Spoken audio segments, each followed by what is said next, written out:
Sebanyak 35 ketua RT dan 9 ketua RW Desa Parakan, Kecamatan Ciamas, Kabupaten Bogor, resmi dilantik dan diambil sumpah jabatannya secara serentak. Pelantikan digelar di Gedung Serbaguna BUMDes Parakan dan dihadiri oleh Forkopimcam serta perangkat desa.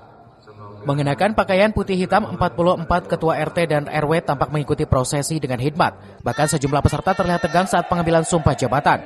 Kegiatan ini dipimpin dan dihadiri langsung oleh Camat Ciamas Tirta Juwarta. Usai dilantik, para ketua RT dan RW menerima surat keputusan masa bakti tahun 2026 hingga 2031. Mereka diminta segera bekerja melayani masyarakat serta mendukung dan menjalankan program pemerintah di tingkat lingkungan.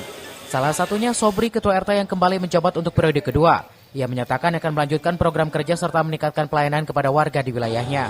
Kepala Desa Parakan Ito Masito berharap dengan pelantikan ini seluruh ketua RT dan RW dapat menjalankan amanah dengan penuh tanggung jawab serta menjadi jembatan antara pemerintah dan juga masyarakat.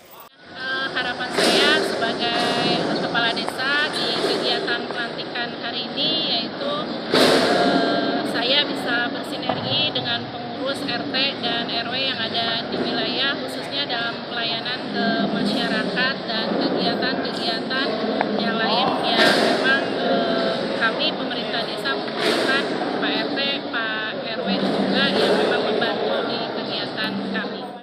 Insya Allah ke depannya akan menggunakan yaitu strategi masing-masing pribadi lingkungan ya.